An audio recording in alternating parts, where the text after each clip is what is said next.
My name is Darrell Link, L-I-N-K, and I'm the County Judge of Grant, and have been the County Judge since January of 1999. Well, I think first and foremost, our interest in the Tavern was recognizing it as a significant historical building.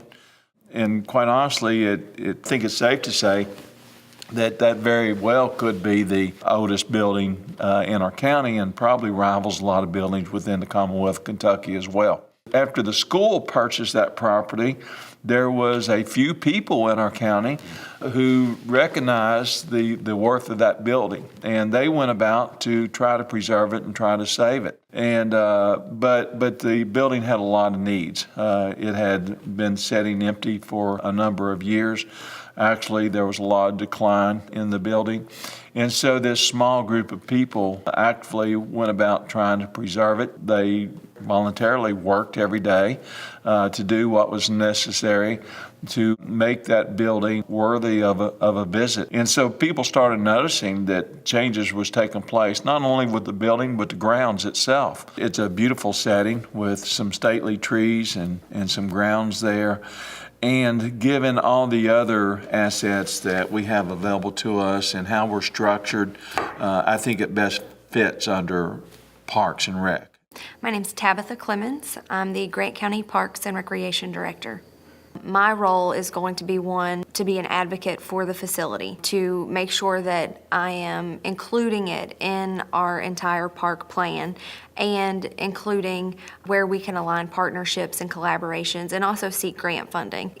There's far too many sites, especially in our county and in northern Kentucky, to be quite honest, that are not being restored and that are going to the wayside because of lack of funds or lack of interest. So I'm excited to work with a group that has a lot of interest. They may not have a lot of funds, and we, the county, probably don't have as much money as we'd like to put towards the project, but there is a lot of excitement around it, and I'm excited to get started and to see where we end up.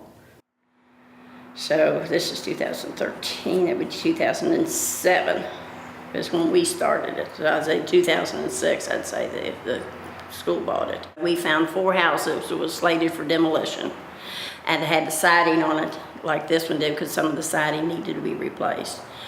So we spent the first fall getting the siding and taking anything off the houses that we could get that we could use up here. Then the next year, we started in on redoing the siding. Most usually by the 1st of November, we closed down. In the 6 years that we've been here, we've put in a little over 10,000 man-hours. We've raised $46,000, and so far spent $40,000 of it on the house. If it hadn't been for the inmate labor, we really wouldn't have been as far along as we have because they had some very talented boys in jail. There is a trained jail staff supervisor on site while they're working. So it provides, low cost work. And a lot of times what you will find and what we've found in other county projects is that you might have a specific inmate who has work training and experience in doing certain things. If you can align the inmates to a field that they've worked in previous and that they have experience in, then a lot of times you will get a pretty good quality work, and then it's at a low cost, which helps the project and helps the bottom line. One boy redid all of our brickwork, repointed all the bricks and the fireplaces and everything, laid up the new fireplace in front of the one that was falling down. One redid the floors. Well, what we've got in here now is just some of the things that have been donated to us, There was no furnishings left here. The upstairs, we want to make a museum out of it. We're acquiring some of the older things from the county that, that we have like an old treadle sewing machine. One of the ladies that lived here had a sewing room upstairs, so we want to put one of the rooms back as a sewing room, and we don't want to modernize it. But we basically would like to have it to where the public can use it if they want or do. And then we really want to use the grounds a lot for the kids. We'd like to have like the farm days and stuff like that to teach them how things were done back then, because they don't have a clue. So yes, I would hope that the schools, both Williamstown and Grant County, and other surrounding communities would find value in bringing, students to the Tavern and seeing the restoration project and seeing before and after, and having historians there talking about, how this project came to light and what it was used for, beyond a tavern, because I think there was a lot of history that maybe isn't told because of the name. A lot of the taverns around Kentucky have a lot of the ghost walks and things like that and investigations, and it's a really good way to fund what you're doing. From what they say, I guess it really is, but of course, I don't guess I've really ever been to a place that really is really haunted. I don't know the difference one way or the other.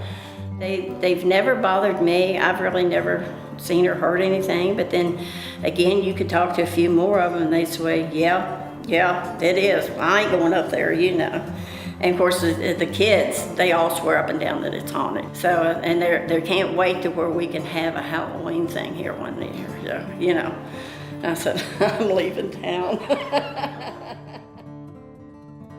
Well, we just thought it was too neat of a house to let go, because, Grant County's not known for saving history. And I'm sorry, but we need to save part of our history anyway. That's the way I felt about the welfare house and the little church we got at the park. Those are the other two that I helped redo. And I said, I don't know, you can come up here and sit and just visualize what it was like and whatever. And as our editor of the paper said, he says, how many other places can you go and sit on the front porch where Lafayette sat? And I said, if these walls could only talk.